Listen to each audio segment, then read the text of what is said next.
All right. Yeah, baby. Enough said. I'm your host. Today's host. Knows, aka the mobster, aka the juggernaut, aka don't matter what you call me as long as you call me. We got June in the back with the red Yankee hat. What's up, baby? You know.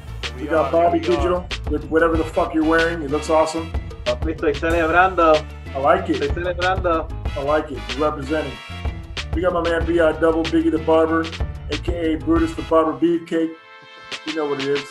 That's what Shoe Closet got showing. Today's episode is going to be lit. Let's get it.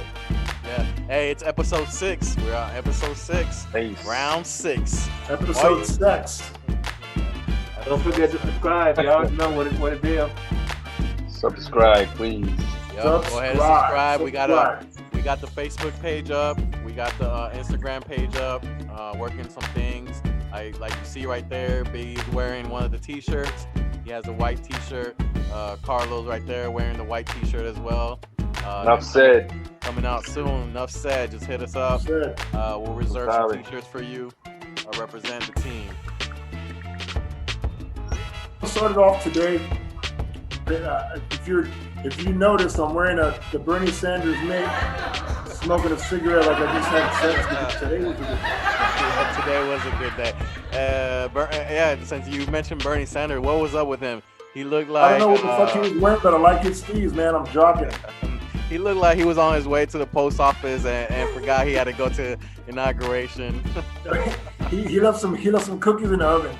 Yeah. Then he went to the post office with the Trump votes. He looked like he had a turkey in the oven and he wanted to make sure he went back, to go get the turkey. Yeah, man, he's got enough money for it. Bernie, I love you, baby. What dog? Come on, man. What are those? I was wondering about that envelope he was carrying around. With thoughts? Any thoughts on that envelope he was carrying? Ese era el álbum de los dioses de Osuna y That's the Osuna sex tape mixed with Trump's votes. He got it before it released. The location of the hold on. I know somebody who's got the sex tape and it ain't Bernie. It's somebody that we know has it. You don't release that. Don't release that. Okay? I potentially want to get married one day. But today was history, man. It was crazy because we have a new president, new vice president, first Black and South Asian woman, and then it's been a crazy year, man. This one thing I want to get into: Trump pardoned Lil Wayne and Kodak Black. Yeah, what? For what? I mean, but I want to know why. Joe Exotic over here, and that's what Bob reminds me of with the damn hat is Joe Exotic, man. He thought he was going to get pardoned. Yeah. This dude called a limo, this show, hair people, all this. So he thought he was going to get pardoned, and he's still in jail. Like, what? Yeah, he had girls in a limousine. He had a limousine. Everything was ready for him, man. Yo, wait, hold on, Juan. You mean you said he had girls? What? He had girls in a limousine? He thought he was going to get pardoned, man. I don't listen. Honestly, Honestly, I thought he was going to get pardoned. It didn't happen. But I know that Donald Trump did it for the culture. He really did. He really did it for the culture. He did it just so he can have, the minority kind of like feel like, oh, he's actually doing, like you're fucking releasing criminals from jail that actually did something. Man, exactly, man. And look, man, these guys, Kodak Black, he's to me, he's kind of a fuck up because he keeps going back to jail. If you're out, try to stay out. Don't try to go back in. That's my thing. Like, look, man. Yes, there are innocent people in jail, but stupid people that keep going back to jail after you just got out. That's what I'm saying. That's a good point, Biggie. Juan, why don't you piggyback that? What are your thoughts on Wayne being pardoned? Like, does he deserve to get pardoned? I mean, I love Weezy, but I don't think he deserves to get pardoned. I just think because of the folks who supported him, Lil Wayne showing his support for Trump certain situations. I think that was my thought, that he got pardoned. I don't know why the Tiger King didn't get pardoned. I want to blame Carol Baskin on this one. Carol Baskin. They might have had an entanglement. Her and Donald Trump might have had an entanglement. And keep him in there. I got you, Donald. Had an exotic entanglement. Se le comió el león y dijo que no. No te voy a sacar de esa cárcel. Girls in the limousine and everything. But I mean, I didn't get that. I thought he was homosexual. Well, It's apparently, for celebration. Hey, that's what it. I guess No, tigers are, omnisexual. That was enough said. Too sorry. Enough said. Carol Baskin. Quick, he pardoned like 150 something people, man. 140. Yeah. And Steve Bannon was one of them. Yeah, I mean, I think that what makes it a little controversial is that he pardoned a bunch of his friends that were indicted for like illegal stuff. He pardoned his supporters. Yeah, and but hey, listen, Obama pardoned over 2,000 people when he was in office, so it's not anything new. So, I mean, I think my perspective on it's that. The publicity of it. I mean, Obama, that's what's making it bigger than what it is. But yeah. At the end of the day, it was cool to see, like you said, Biggie, a black female, first time a vice president. Yes. And, we got an opportunity to see that in 2008, I think it was, with Obama, the first black president. And now we get the opportunity to actually view history with Kamala Harris being black. It feels good to see black and Spanish people in Senate and Congress, whatever it may be. It's good to see, different people in office, man. This is great. Little by little, we're diversifying. We're trying to, you know what I mean? Yeah. And just to add on that, I think he had a really good speech, by the way.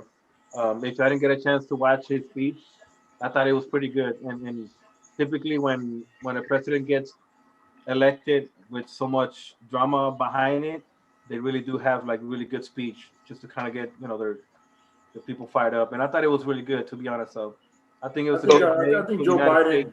I think he bounced back. He was kind of like judging a court of public opinion for a little while. Me, myself included. I wasn't a big Joe Biden fan. I'm kind of still not. But over the alternative, in my opinion, we needed a change. So the change is made. Yeah. Hey man, Trump's against you though, man. That he walking out with Frank Sinatra in the background.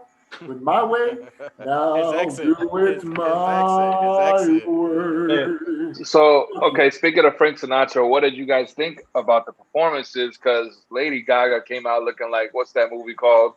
Hunger Games. Oh my goodness. I'm horny.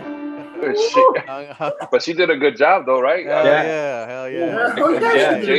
J-Lo slipped in a little Jenny from the Block on the end of the Let's get loud. Let's get loud. I'll be by myself after we close this podcast. I just think J-Lo, both J-Lo and Lady Gaga did well, represented well. Yeah, definitely. And by the way, two of my favorite artists out there, J-Lo, female artists, J-Lo and Lady Gaga. Much love, much respect to them. J-Lo did her thing. Boricua stand up. We up there. I think that's like you hit it for me. I just like them two as people. You know what I mean? Like what they've been through.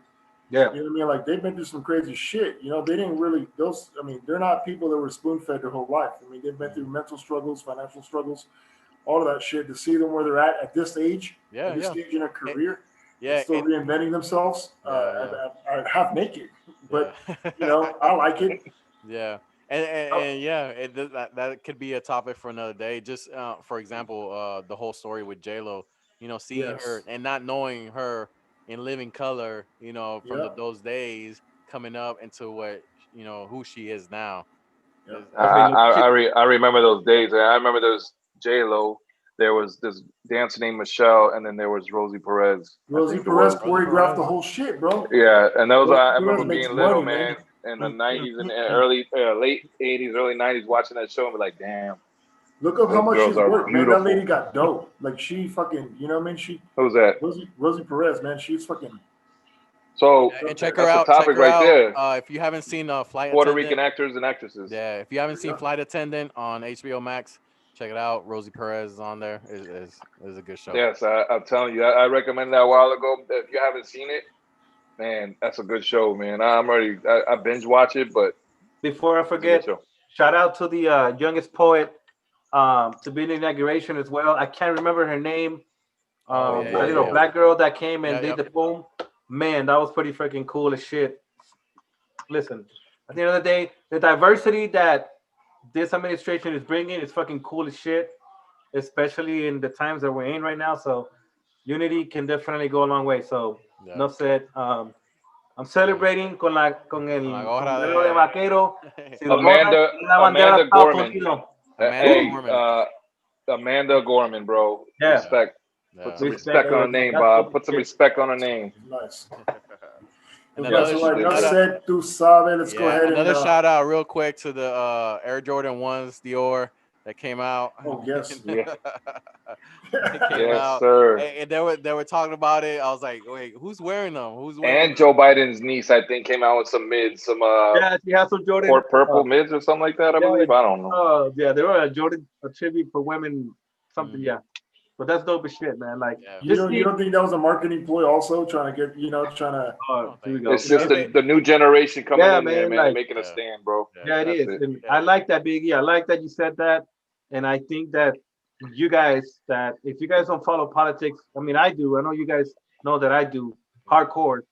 I just think that the diversity that this administration, and you can tell just from the inauguration itself, right? Like they had Lady Gaga, Jennifer Lopez, a black poet, not a black poet, but like a young black poet. Yeah. I mean, just the whole diversity it's a good feeling to feel that way, not to feel so suppressed, but and it's like you say, at this point in life and in America's years, we're still celebrating these kind of first time black female vice president, and it's like, man, we've been, Dog. And look what year it is, bro. Like, it's been, how long did it take for us to get here? Bro, like, and listen, it's sad to be honest with you. You know what I mean? Like, on one point, on one side, I'm like, yes, you know what I mean? But on the other side, I'm like, why the fuck did it take for us so long to get here? You know? And like you said, one side I'm celebrating it because we're living it and we're seeing it happen, and we're part of watching this history happen. And we're here. And then another part, I'm like, damn, it took this long for us to get to this point. It's all, but it's not as long as the owner that left me. Watching J-Lo and Lady Gaga.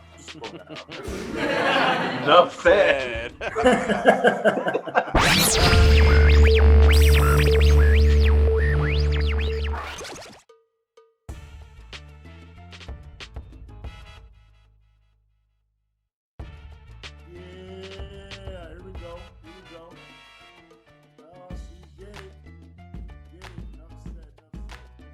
Welcome back. We're back on the microphone.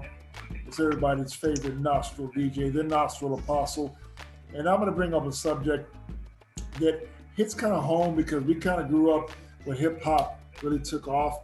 But there's a dark side of the moon when it comes to hip hop. Obviously, NWA was a big part of that as far as censorship, but that's just the tip of the iceberg, because there were some artists out there that kind of made you go like, what the fuck? And let's talk about censorship. So Two Live Crew, obviously, they were the first ones. Actually, they forced, I guess, the American government to put a label on the CDs saying parental advisory. But Uncle Luke ain't got shit on Brother Lynch Hung. Kind of similar. They're kind of like banned in a way, but different topics. Yes, but go ahead. Yeah, that shit was like morbid, bro. That was like a horror story, And I was like, we're young and we're listening. Yeah, man, it's just dope, nigga. And like, well, no, it's not dope. It's not dope, nigga. It was to the point. It was kind of weird. Like, we talked about it offline. We talked about the beat. How hard it was to beat, and then when you start hearing the lyrics, you're like, should I even be listening to this? You gotta be looking at everybody else in the car like, should I turn this off? Yeah, should I turn because it's kicking though. The beat's kicking though. But yeah, like that dude was off his fucking rocker, and it was just such an extreme. You heard it from like rock groups and shit like that. Rock and roll white dudes. Yeah, you haven't heard it from hip hop. Yeah. You know, and then 3 6 Mafia came out a few years later to a lesser extent. They kind of said some crazy shit, you know, before they got kind of commercialized. But Brother Lynch, and he was dope too, man. Like, you know, but it was just uncomfortable. Like I kind of blocked it out of my mind, you know. Yeah. Like to me, my opinion of him was like it wasn't like he was like some dope lyricist. Like it was just a topic, and how he rapped so normal about the shit that he was talking about was kind of like, what the fuck? This guy's got like the Freddy Krueger of real life type shit. Yeah. And at the time, we were young kids. Handyman. You know, 11, 12, 13 years old. It's like, what the fuck, man? Like, this is surreal. And I'm over here, I'm used to listening to like, maybe like LL Cool J, UGK at the time, or like Ghetto Boys, or like fucking Run DMC, or, you know, shit like that at that time, late 80s. Him is like, what the fuck? Like, yo, this shit. And I've listened to Too Short. I had a Too Short album before that. I think it was his first or second album, something like that. And it was, I mean, I'd rather listen to Too Short than this dude, even though Too Short's cussing up a storm. But at the time, being a kid listening to Brother Lynch Hung, I was like, holy shit. Yeah. It just like going back, like you said, you know, NWA, you know, with the whole fuck the police. At that time, it was like, damn, like, should I even be singing the lyrics and stuff like that? 2 Live Crew, of course, we talked about, but to listen to something so vulgar, dark, so dark, it was like, it's but like, you know what's funny? Like, I could listen to Brother Lynch Hung and be like, oh no, this is not it. But I'll hear NWA fuck the police straight up count to be like, hell yeah, let's go. Fuck the police, going straight from the underground. During that time, there was a lot of music that was restricted, you know, especially in the early 90s. And then 2 Live Crew. Let's get into that. 2 Live Crew. Yeah, 2 Live You Crew. can even go Insane Clown Posse, like you know, early Tech 9. You know, like a young. I never was in the Insane Clown Posse. Didn't care about Tech 9 too much. Insane Clown Posse. You don't like Tech 9? No, I mean, maybe some of his older stuff, but I mean, I'm not a big fan of his, so I couldn't name you a song, but I've heard his shit. Yeah. But I'm not like, that's it. Like, nah, not really. Don't care for him. But like Insane Clown Posse, I only knew because Eminem had beef with him. Yeah, because Eminem. I ain't gonna lie. Hey, that's true. And it came out in wrestling for WCW at one point. Yeah, I didn't even know that. But yeah, they came out. Well, I mean, like band rap was like shock rap. It was like exactly. Like it's like the jackass of hip hop. You know, like some of this stuff was just nonsense, and it wasn't even talented. It was just, I mean, it wasn't even talent. It was just more like talking and rhyming words versus actual skill and metaphors and actually making sense without trying to make sense, if that makes sense. You didn't have to talk about fucking all that extreme shit to sell records, you know, like you know, like I think that's what they did. They weren't gifted enough, you know, talent wise, so you know, to actually put an album together with an actual substance. So like talk about stupid shit, they put paint on their faces and shock value. Shock value. Shock value. Yeah, and then this we shouldn't be wasting time on a group like that, you know, but definitely give it up to NWA.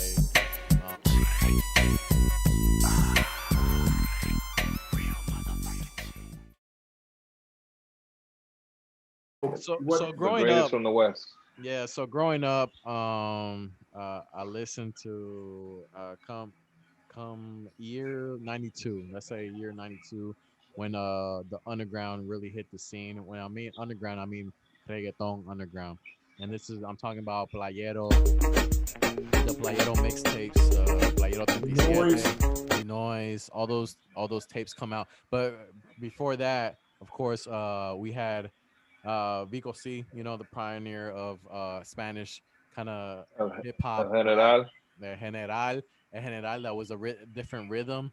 I think the reggaeton originated from, you know, that kind of beat, the General beat, and the Vico C put it together. You had kind of that hip hop and reggae sound. Real quick, just shout out to my boy and family Miguel, because he put me onto that whole El General shit. Like As far as he put me onto some like real shit. Like me and we used to talk about it because I'm not from the island, but I know reggaeton from y'all. Like I'm a military brat. My family's from New York. Like all I know is like hip hop and salsa, merengue, and bachata. Like that's what I grew up on. Bro, in the 90s, that shit hit. Yeah. And then like I was saying, Wiso G, I think he was one of the first ones to come up with something that was like, wait a minute, what are we listening to? You know, me levanto los domingos como las 9:00 con ganas, deme, ya, me asomo a la ventana que veo que son perfectos para cogerlo, un buen, and just kept talking about, different shit that happened throughout his day. One, he was telling a story.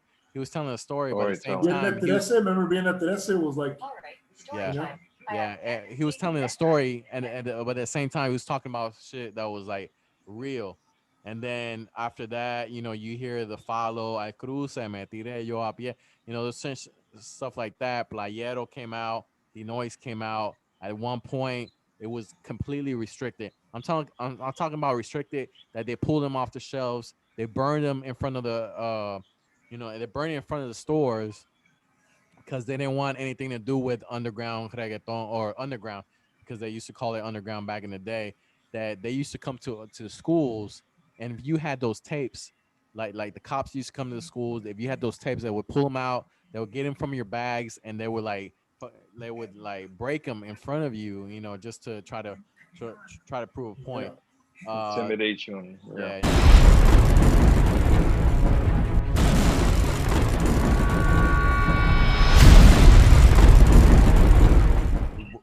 The direction that we were going to, because underground, if you don't know, we talked about like strict sex, drugs, anything that was crime, kind of like how there's a lot of that. How NWA kind of came out like that, but it was like raw. It was very raw, and the government didn't like that, so they put a whole restriction on the whole reggaeton movement or the whole underground movement. Check out, if you haven't heard it yet, for those who's tuning in, check out Playero 37, Playero 38, The Noise 1, The Noise 2. And to think, that's where, when you first heard Daddy Yankee started on those tapes. So go back to those, hear those. That's where Daddy Yankee started. And then 1994. Yeah, there you go. And so then we had to make a kind of like a turn and go into the kind of like romantic, more of a softer. Because I think they weren't making money because they couldn't sell it. So they had to find a way to make money. I remember listening to El Mexicano the first time. Like, he pushed the envelope a lot, and I'm like, that was probably one of my favorites, man. Mexicano. By the way, on Fajardo, representó Fajardo en la casa, Mexicano 77. Ask Edward, man. I used to bump that shit on my Mitsubishi. I think it was Murano. That was nice, nigga. He used to talk about like devil worshiping. Siete. And with his thing, it was like, it was a cross with hip hop too. So a lot of us got into it because we were already into that whole Wu-Tang and East Coast type style, and reggaeton would bring those type of beats, and he would rap in Spanish over those beats, and so he brought it up to a different level for us. So like hip hop, like reggaeton, like over those beats, they could rap, they could be gangster with it, or they could be lovers with it, and it just that's what I loved about it, man. Like my boy James German, shout out to Precision. He told me, he's like, man, y'all weekends, bro. Like, y'all niggas, bro, y'all just some pretty boy gangsters. That's all y'all are. Pretty boy gangsters. And I'm like, maybe.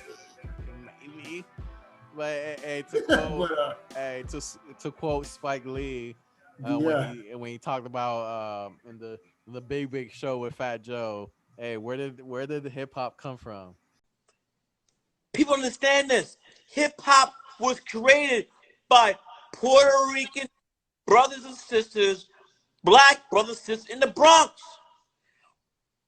Black people and Puerto Ricans created one of the great art forms ever. Together. That's a fact. Under motherfucking disputed. Black and Puerto Rican curated hip hop. Black and Puerto Rican curated hip hop. Puerto Rican and black. Let's go. In the Bronx, and that's what I love the fact that Busta Rhymes, Spike Lee, and all of them are trying to like put that out there, because a lot of people think it's just a black art form. It's not. It's a mixture of Puerto Rican, black, and East Coast, and it's a very, and this is, and I'm proud of this because my father's from the South Bronx and my family's coming from the South Bronx, and to me it's like, damn, my family, you know, they're from a borough in New York City that's like, they invented something very this world prolific. It's never gonna go away. It's not gonna go away. Like I'm proud. It's like, you know, people being proud of being from Puerto Rico or I'm proud my family's from the Bronx, because it's like it's a thing about culture, man. Like I've been to like some of these iconic hip hop spots in the Bronx. Like that's when my dad grew up, man. Like history's been made like in this area, like, and it's good to go visit those places because, you know, nobody else on a regular that's not from there, don't have family from there, couldn't go see.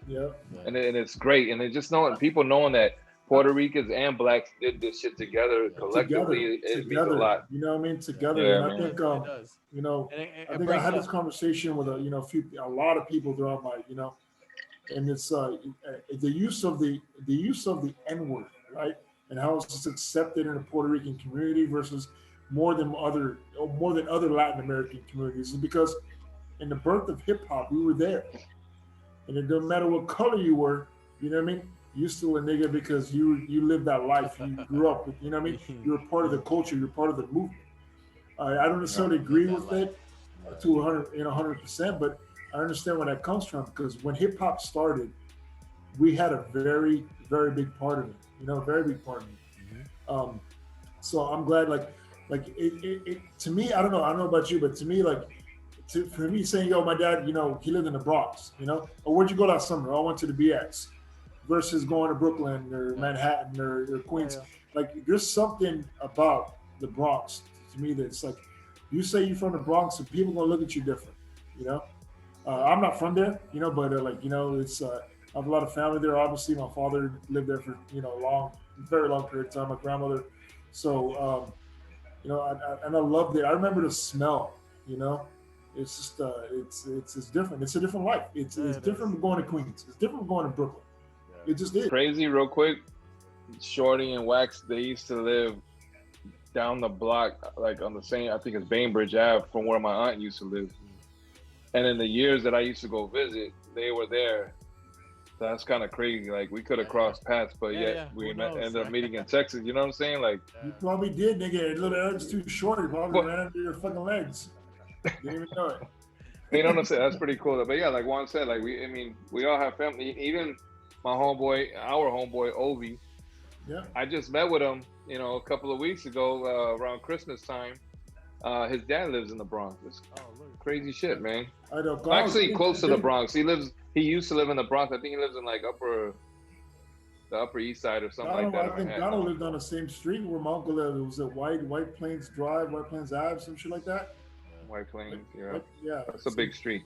Yeah, it's shout out. You know, I remember seeing that, you know, because like I remember White Plains, New York, like there's an actual city, you know, like a suburb, you know, but there's actual street in the Bronx called White Plains. And when he mentioned that, I was like, yeah, I remember seeing that. You know, my aunt lived there, so it's like, and the BX is like the Yankee Stadium. The first time you see it, like, you know, it's like you want. Yeah, my grandfather lived right there next to the Yankee Stadium, and I remember that shit, man. Going to visit my grandfather, my dad.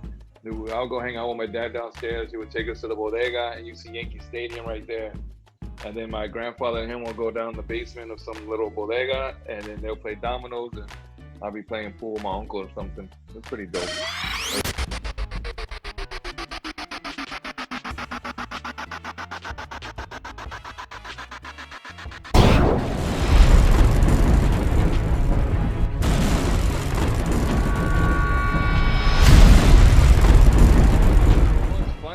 At the barbershop, they listen to reggaeton, but like, yo, play some old shit. Yeah. And they be playing shit, and they be like, you know, I'm not a fluent Spanish speaker, right? So they be like, yo, what the fuck you know about it? I'm like, yo, I know that's what's his name. I'll be like, oh, that's such and such. But like that's such. Like, how you know this shit? I'm like, don't even worry about that, man. Just know, like, I shout heard out this to shit Tony before. Touch, who we all got drunk with. Oh, Tony Touch, Tony shout out Touch, to please. Tony Oh, you know what? Hey. We need to definitely reach out to this guy. I want to see if he Hey, actually man. jump on our show, man. And I'm pretty sure he still got pictures of me. Hey, Tony Toca. I hope not. And that's man, I'm sure they'd be great pictures. And that's a good one for another topic is mixtapes and DJs that threw out those mixtapes, because I felt like, you know, going back to the restricted music, a lot of the mixtapes that came out, at least, you know, early 90s and stuff like that, were not being sold in stores, and to be able to find them, you had to know somebody that knew somebody that had, you know, those connects. And that's how it was in Puerto Rico. I think my first few albums I got from a connect and stuff like that. Playero 37 I got from a connect. You had to buy it like weed and shit. Yeah, it was basically you got like that shit. Yeah, you got you got the new shit. You got that. It was like, I remember it was on the black tape. My Playero 37 that I had, it was on a black tape. It was re-recorded or whatever, and then I started listening to that. It was like, what the fuck? Yeah, it was like blew your mind. A more modern artist to kind of push an envelope to me was Calle 13. When I met him live, you know what I mean? I'm sitting there like I'm talking to him.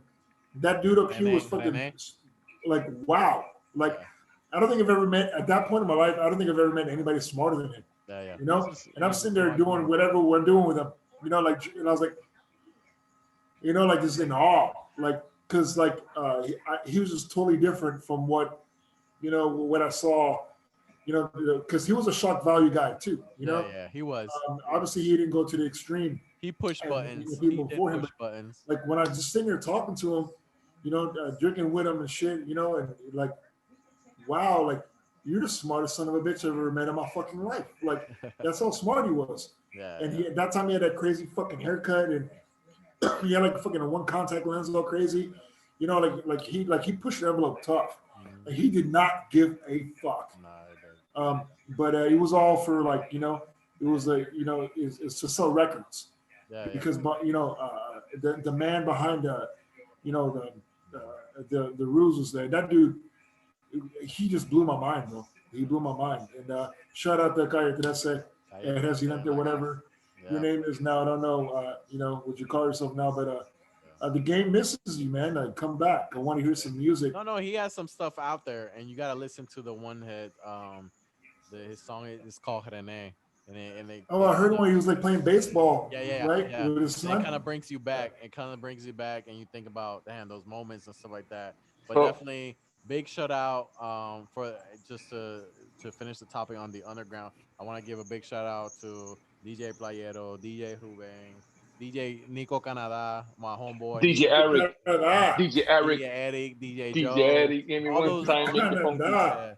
All those you know, DJs that put the music out there to get it to where it's at right now. If you think about reggaeton now and how big it is now, that you hear it in commercials, you hear it everywhere.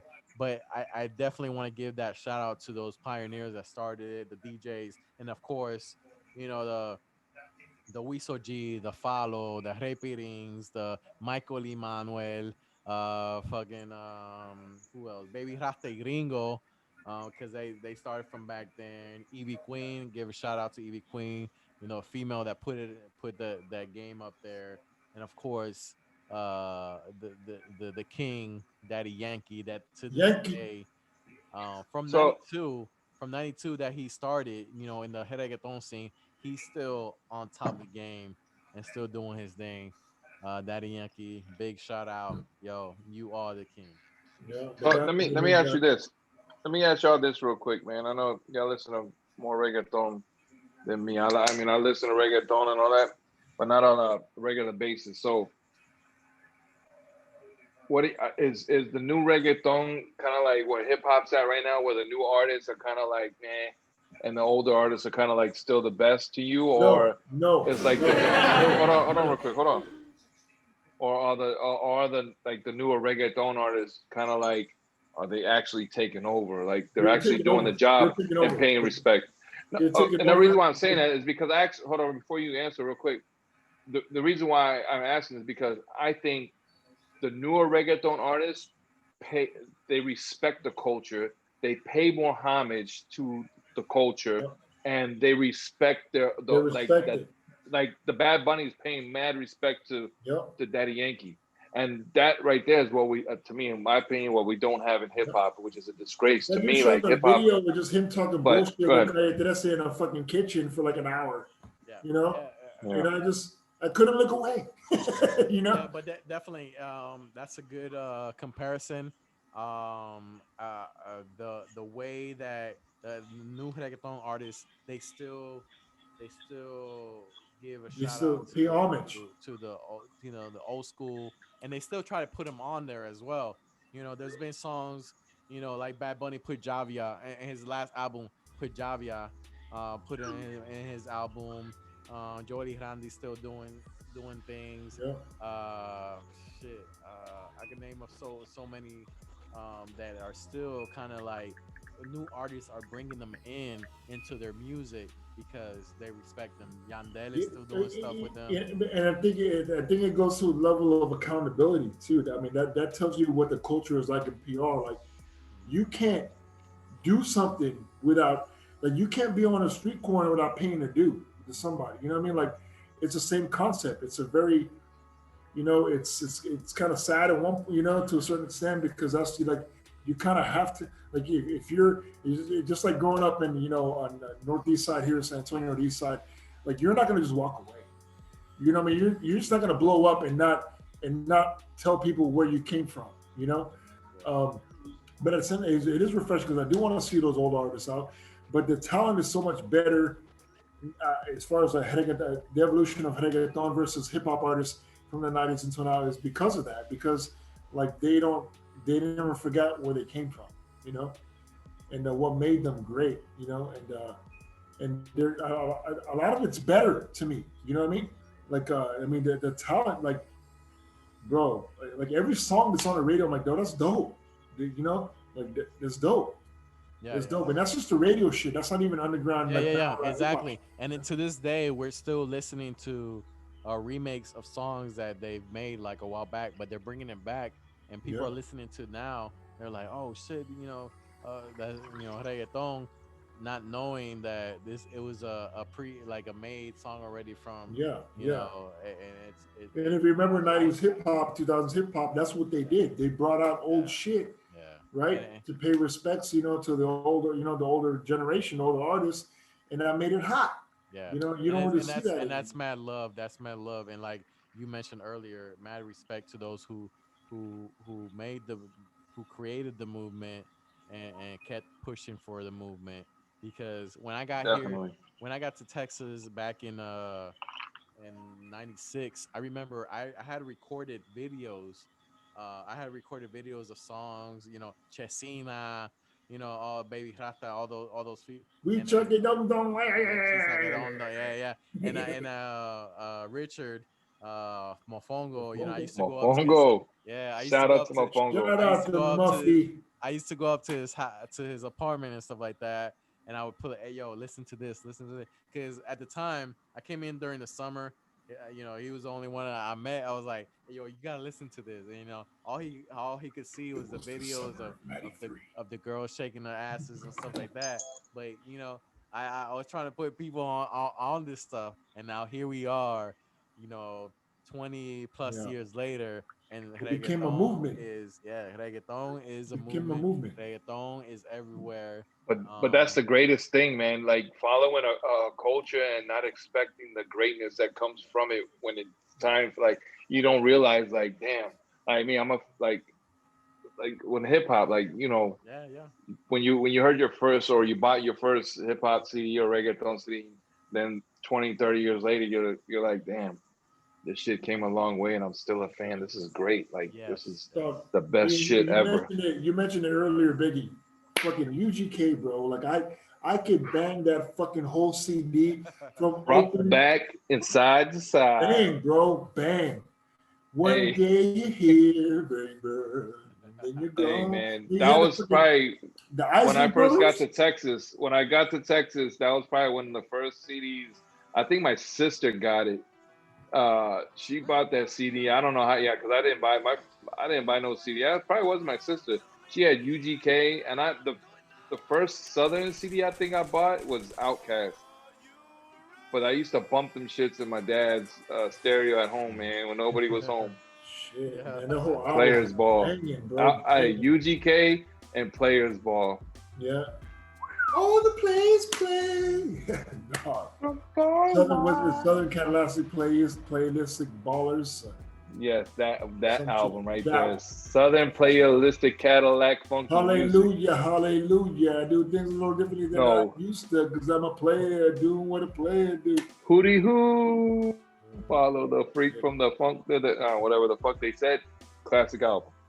Classic. But yeah, but yo, just looking at from where we came from to where we're at now, as far as what we like and the culture that we adapted to and we fucking grew up in, kind of. Yeah. Like what we did. We grew up in a culture where it was like, I mean, don't get me wrong, I love all types of music, but hip hop and reggaeton, like those are the eras like where those cultures right there made us, to me, in my opinion. Yeah. Oh, definitely. And that's what it's all about. Like when I talk about la cultura, it's that the hip hop and reggaeton scene, like what we came up with, what we grew up with, because we listen to all genres. I think it like for us, because like I think for me, obviously, because I'm not from the island, but so hip hop was first to me. But then when I started going there every summer, I'm like, yo, this shit's dope.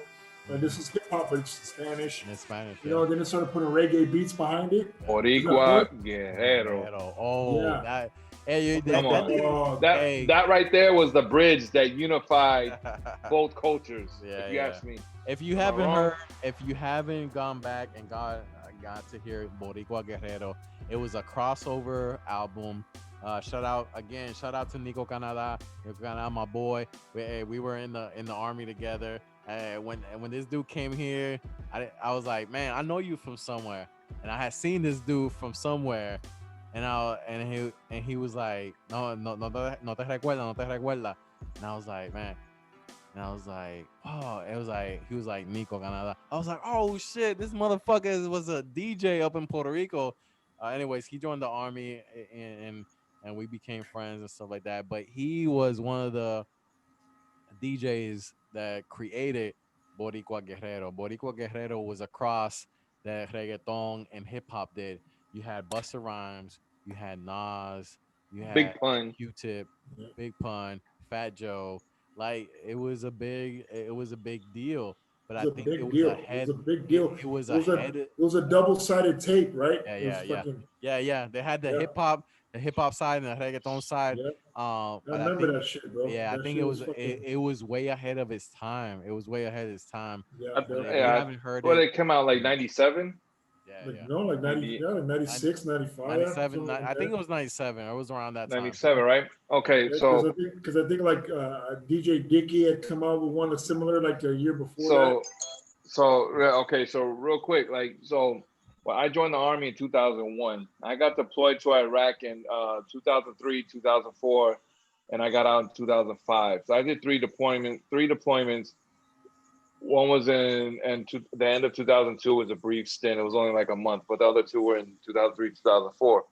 I had went to a CD store in Killeen, Fort Hood, Texas, and I bought me Boricua Guerrero and DJ Dicky. Boricua Guerrero was that was the ultimate album because it had all like reggaeton and English rappers on there. That was gonna be my soundtrack for my trip. Then when I get to Iraq, Kuwait, I'll buy whatever I can at the PX up there. The next CD was DJ Dicky. That was when Don Omar, before he blew up, came out, and he was on Pino Records. Yeah. He was on Pino Records. And I had this album, DJ Dicky something. I forget the name of it, but this was like 2003, 2002, 2003. I bought the album.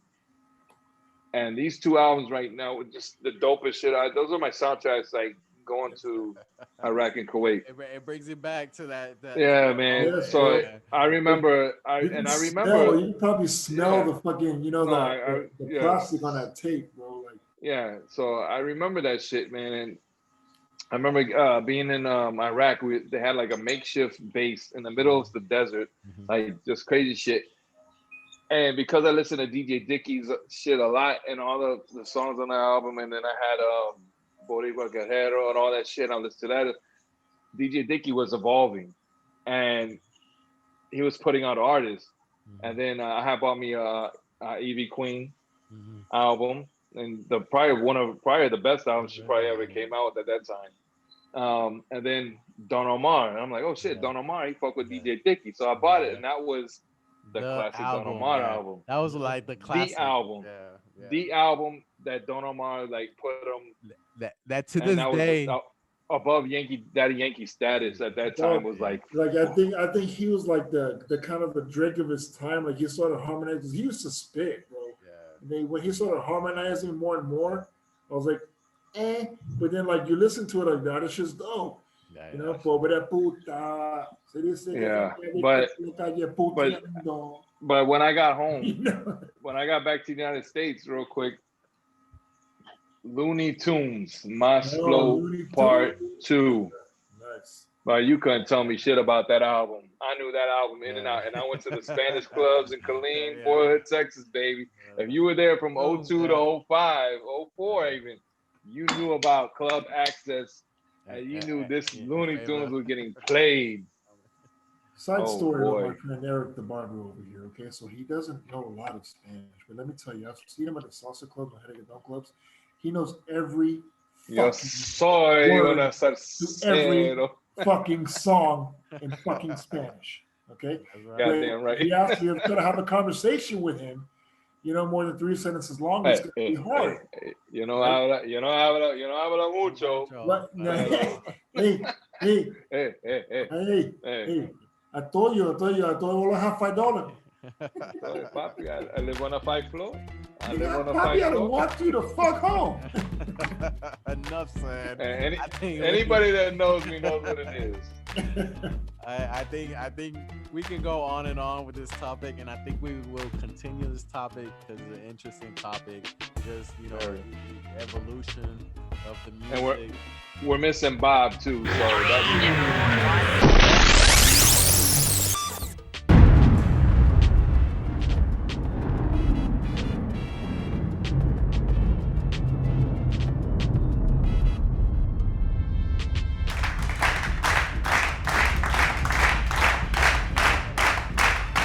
Episode 6, let's go ahead and return to the stage. And up next, we got a man, Biggie, I'm gonna ask him what he thinks, what are his thoughts on the game that we saw between two legends, two of the best they ever do it at that position, and Drew Brees and Tom Brady.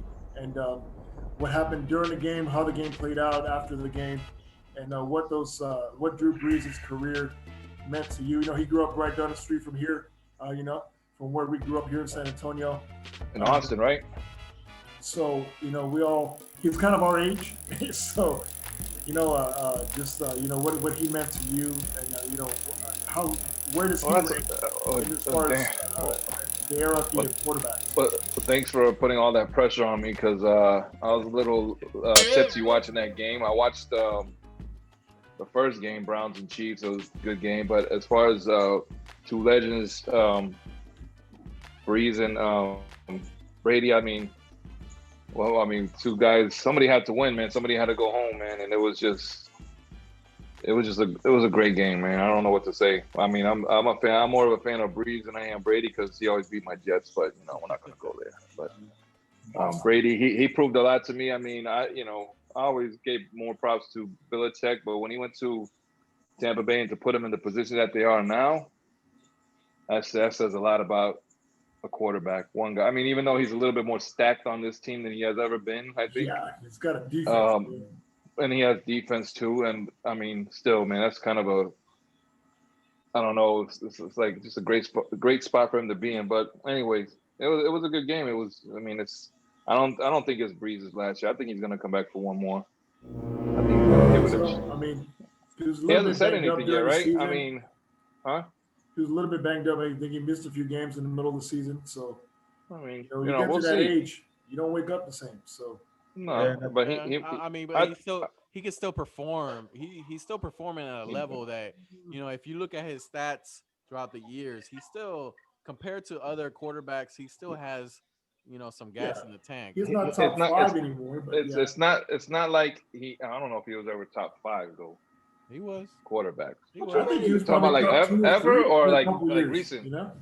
You talking about like ever or like recent? I mean, if you Right. talk about ever, he might be in that top 5, bro. Like He as might far be as in top stats, 5. he- Top 10. like Ever? he Ever. like he has Nah, him He has and I don't him think and top Tom 5.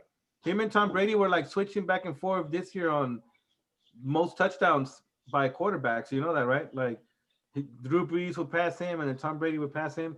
He's like second in passing yards. He has a Super Bowl. Yeah. Should have won at least 2, but Yeah. he didn't get good But calls. that's why So, I think I don't think he'll retire this year either. I think he's gonna try to go for one more, maybe kind of go out like John Elway and go out with a bang, maybe. the way he looked the last game, I don't see him coming back. Yeah, he didn't have anything that left. great of a game. Yeah, But, I think he threw 3 touchdowns, and I think on the sideline they caught him talking to James Winston, telling him, "Hey, this is your team now." So I really don't see him coming back. Yeah, and there's a lot of talk about him not coming back, and I thought that was that's what was said already, that this is it for him, you know. Well, he had the injury was last year, right? He had that big injury. Yeah, he had an injury last year. He said he you missed a few games this year. You have punctured lungs this year too. What you talking about, Robert? What do you that era? You know, I mean, we had Drew Brees, we had Tom Brady, we had Peyton Manning, we had Aaron Rodgers. You know, all playing at the same time. You know, like Eli Manning, even Phillip Rivers. You want to throw them in there? You know, the second. I wouldn't throw Eli Manning and Phillip Rivers in the same. I mean, Eli Manning just got 2 Super Bowls, and you can he just got 2 Super Bowls. You can discuss the defense that he had during that time. Come on, don't do that, man. Come on. And man. we can discuss his stats when he played. He has the worst Super stats Bowl, of any Hall of Famer outside of the 2 years he won a Super Bowl. But yeah, and not only that, I think that Peyton Manning barely threw the ball past 15 yards when he played with the Broncos. True. And that's a fact because they had a hell of a defense with Von Miller. We all know the defense that Eli Manning had that last Super Bowl he won. And we all know that he didn't perform like a quarterback that everybody was expecting him to. It's like I want to jump to you real quick. So where does Drew Brees rank all time? All time? I mean, definitely not top 10 either. It's hard to say, but I would definitely put him in the top 10 just because we're living in this era. And not top 5. Yeah, not top 5. He won a Super Bowl. He won a Super Bowl in 2010, I believe. 2010 he won the Super Bowl, and then the next 2 years he had over 40 touchdown passes, 2011, 2012. So you know he's up there, but yeah, top 10. And that I mean, because there's a lot of quarterbacks you could put in front of him. Not a lot, but I mean, there's quite a few. I mean, just that era he played in. Yeah. I mean, we're not talking. We're talking about greatest of all time, and he's not even. Oh yeah. Like he's not even listed in the top 10 over here. Like I'm looking at this list, and I mean he's in probably like the top 15. You look at his stats though. But I do give him the credit. Yeah, but you could look at, but if that's the case, then he would be in the top 10 on the internet list. Like he'd be on like everybody. I do give him the credit opinion. for getting a Super Bowl. For getting a Super Bowl ring, I give him that credit. He is a great quarterback. But he's better than Eli Manning. But I mean, I give Eli Manning credit. I mean, he did win 2 Super Bowls. I mean, I give David Tyree's gum credit. Huh? The gum that David Tyree had on his helmet that helped him hold. Yeah, but I mean, we could go. It could be opinion. It could go by stats. It just could be for fun. I mean, Brees is in probably top 10, top 15. So you still got John Elway, Dan Marino, Brett Favre, Joe Montana, Brady. I mean, there's a list. Steve Young. Now that you mentioned all Steve Young, names. That's like. I mean, top 5 of all time, not up there, buddy. I'm sorry. Now, recently, because we've seen him recently, it comes to our head more. But let's go ahead and move on and talk about recent. Okay, Bills and Chiefs. Woo!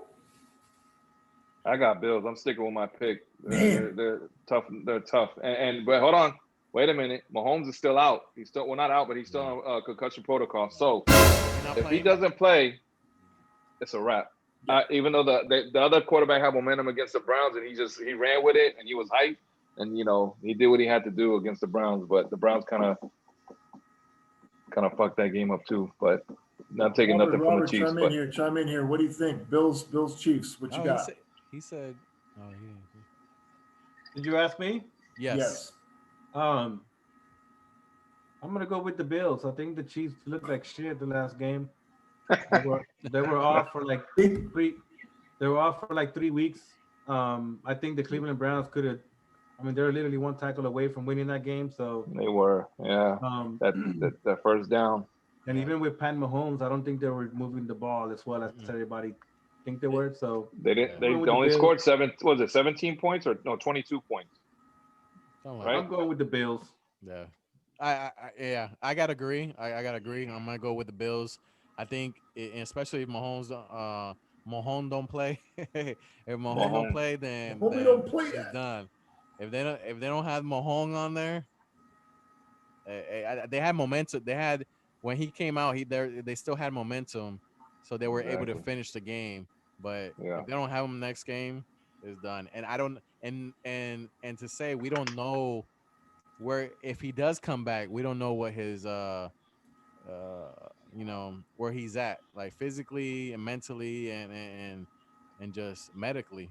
I think if he is clear to come back, I think he'll be okay. I think he'll be his old self, and he's gonna be kind of hard to stop. But I don't think it's gonna be 100%. Might be like 70-80%, but I think he'll still do good if he comes back. Which I think he will. Whether we know if they actually give him permission or not, I mean. He's gonna play. He's a baller, you know what I mean? Like I think he's so a football player, but even 70% of Pat Mahomes is better than pretty much every quarterback in the league. And that's what I was gonna say. Like you said, 70% is definitely good. I just think usually coming back from an injury, you're not gonna be at that level like what you're used to. So we'll see. But 70% is better than most. You need to just give call up Michael Irvin and Troy Aikman and be like, where did you get the cocaine that numbed your body, right, in the 90s? Because I need that for this game. But no, Andy Reid. Am I have to bleep that out? He's an offensive genius, right? Like he's gonna have to come up with a game plan, to work around what he's got, whether it be Pat Mahomes at 60, 30, or 100, you know what I mean, or maybe Chad Henne if he doesn't play at all. I think he's one of the greatest offensive minds of all time, and I hated him in Philadelphia because I loved him, because he murdered us. He's that, and I think it's going to be a lot on him because the defense is very limited. They're like a pull but don't bend, like a bend but don't break defense. And against the Bills, you can't do that with Stephon Diggs running up the sideline, bro. You know what I mean? He's gonna blow like the head off the gasket real quick. So we'll see, man. It's going to be an interesting game, and I'm definitely going to be watching it, drinking beer. Definitely. Enough said. Who's next? It's Packers and Bucks. Packers all day, man. Aaron Rodgers, probably the GOAT of this era. I don't care. Aaron Rodgers, man. The GOAT of this era. I called it close to Brady. I called it last week. I'm going for Packers. To win it all. Yeah, man, that dude, 37 years old, bro. Look, man, when people win Super Bowls, they give more credit to the quarterback than anything, unless it's obvious they didn't score an offense. Like their defense just goes crazy and scores all the points for them or makes great stops. That's obvious. But quarterbacks do get all the recognition when the Super Bowl is won, right? That's pretty much how it goes. Peyton Manning's going to be remembered as one of the best quarterbacks ever to play, no matter what you think about him, because he has 2 Super Bowls, no matter if he won it or not. And he did have a throw, and the receiver did catch it. Doesn't matter how he caught it. So it is what it is, but it's all opinion at the end of the day, man. Who you think is great is not who I think is great. So you can just leave it at that.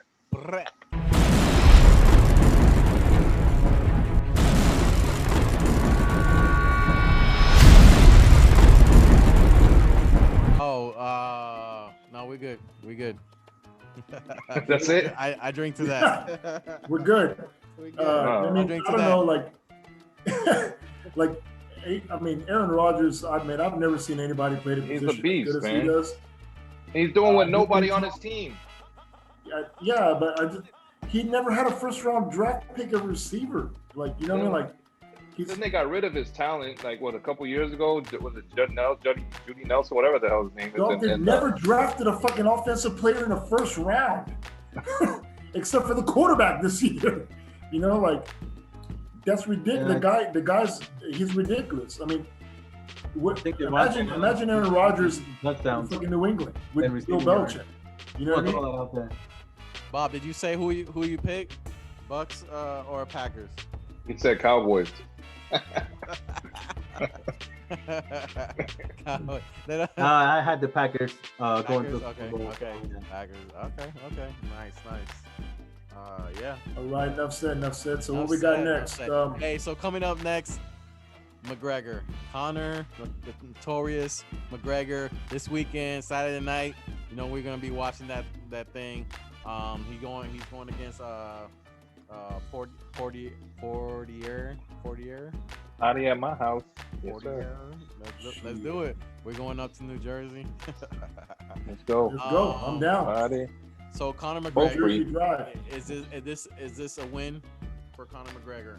I mean, I don't think he's gonna lose. I mean, the guy keeps in shape. You know, he's Irish, right? He's Irish, you know. So he's kind of Scottish. One of them issues, you know, like. Yeah. He's got the best fucking clothing and suit line out there. He's dope, man. That shit's fly. And, you know, he drinks beer and he fights just like everybody from the part of the world, you know? So I think it's going to be all right. It's been almost exactly a year, right? Since we last saw him fight. Since he just fucking shoulder leaned that motherfucker to death, which I've never seen anybody do. Like I'm going to do that. Like in my next fight, I'm gonna pick a fight, like just to say I did it, just to tell my grandchildren that you did it. The shoulder leaning motherfucker, you know. Yeah. But you know, he's like training wise, like he's very meticulous. You know, he doesn't skip steps. You know, that's probably a reason why he took so long to come back, because he wanted to make sure he was ready. And he's ready. When that motherfucker wants to go, I don't care how cocky you is. We saw it from Muhammad Ali. We've seen it from Conor McGregor. Like, yeah, you know what I mean? Like you can talk the talk and walk it. And we've seen him do it before. I don't think this is going to be any different. That's right. Fatality. I'm McGregor, man. I'm not a big like UFC like crazy fanatic, but I like watching all the main events. So I've seen these guys fight before, and I think. I still think McGregor's got it, man. I think he's gonna come through, kick ass, and collect his check, man. I don't see nothing else. I don't see it going any other way. That's just what I think. And I have to agree. I don't think a guy like that, especially coming to a fight like this, he doesn't lay off. He has no days off. You know, he's already prepared mentally. He's already prepared. He knew that he was gonna come back. Like, you know. He's one of those guys that he'll play those mind games with you, but when it comes to time to perform, he'll perform. I think the only kind of hiccup that he had, that he thought he was more, it was when he fought Mayweather in a boxing match. You know, he was kind of out of his element, I believe, because there's, you know, I mean, you're talking about Mayweather, but he still did good though. He still did good. He did really good. The last, I think it was 10 rounds. He didn't fight like this, bro. It was a beast, man. Yeah, man, he did good. But yeah, definitely. But you know, like everything is money talks, you know. So if he wins this fight, I think they're talking about Pacquiao. He's gonna do a exhibition with Pacquiao, so that would be interesting to see in the summer. We'll see. I mean, not now. To me, it's getting ridiculous. Yeah, I mean, some of these guys don't need to be fighting. It's all I understand. It's for the money, but damn, why do we got to watch people get rich? Why can't it be for the passion anymore? It sucks because we're watching. People watch it and they're gonna pay. I mean, the thing about it for me is like, to me, it takes away from the sport, and it takes away from both sports. because there's no passion. And now you're just taking what you really built your life around, which is UFC and boxing, and now you're just throwing it out there for anybody. Just a bullshit. Like you're making $1 billion off of fucking fighting somebody that's not even on your level, and you're it's like, why? I mean, it sucks because we're over here like, we're paying our hard-earned money. Yeah. I want to see you fight somebody that's actually worth watching you fight. I want to see. I'm tired. Yeah, Mike Tyson and Roy what's Jones. his name was Roy Jones was okay. I mean, that was because we all want to see Mike Tyson fight again. That's my favorite boxer of all time. Yeah. But it's anybody else. I mean, come on, man. I think nobody should pay for it, man. That shit should be free. That shit should be free. It should be free. Nobody should be. If they want to pay, they want money. Fight somebody worth fighting, and let us enjoy this because it sucks, man. Yeah, I don't like it, but and then on the other side of the coin is that we're talking about folks that I think in a way they've deserved to be up there, and like we're gonna pay for it, regardless of sometimes what we say is like, man, fuck this dude, like he's getting paid to fight these nobodies, but we just want to watch them, because they've put a name for themselves out there, and we're gonna pay for it. They're gonna do it for nostalgia, because we know them. You know what I mean? Yeah. Like if you bring Tim Duncan versus Kevin Garnett, you know what I mean? One-on-one out of retirement, everybody gonna watch that shit. You know what I mean? Even though I probably wouldn't. That'd be a no. I would. You watch the highlights on ESPN. I wouldn't even watch it. That shit. The low lights. There ain't nobody jumping. Yeah, the low lights, exactly. How many times someone didn't jump and laid it up at the same time? You see Tim Duncan not talking trash? Yeah. Holding the ball like this. Yeah. That's mine. Make it, take it. No, but I just think, we pay for what we want. I mean, like even watching Mayweather is like the majority of people were just not even fans. They just wanted to see him lose, me included. But I didn't pay for that shit unless it was at the door at the bar. I paid $10 to get in the bar, but I was, He played the heel. You know what I mean? Like he knows people don't like him. So that's fine. But at least he was fighting. At least he fought people in his field. He didn't. I mean, in that McGregor fight, everybody was hoping that he would lose. Nobody watched it for him to win. I mean, the people did. I'm not saying they didn't, but the majority of people wanted to see him lose against McGregor. Yeah, I mean, he's just like his style of boxing is like it's beautiful, but it's also the most boring shit ever. Like he never gets hit. His defense is fucking impeccable. Crazy. It's boxing. He's got like winky right, fucking. He covers up his whole torso. You can't hit the motherfucker. He's not looking for a knockout. He's not looking for the knockout win. He's boxing it out for the whole. He's gonna box you. Fight. Yeah. Yep. Which is good. I mean, but enough said. Yeah. You look like a bitch. I'm out. See you later, bro. The groceries are here. See you later, bro. Yeah. Enough said. Tuning in. Here we go. Make sure you subscribe our YouTube. Make sure you click that like. We are on wherever he puts it. In Instagram, on Facebook. Here we go. Of course, Biggie the Barber, NOZ, Nostradamus in the house, and of course, Jun en la casa. Ya tú sabes cómo es. Seguimos para adelante. Este es el episodio número 6. Hey, vamos para adelante con muchas cosas grandes. Ya tú sabes. Nuffsaid.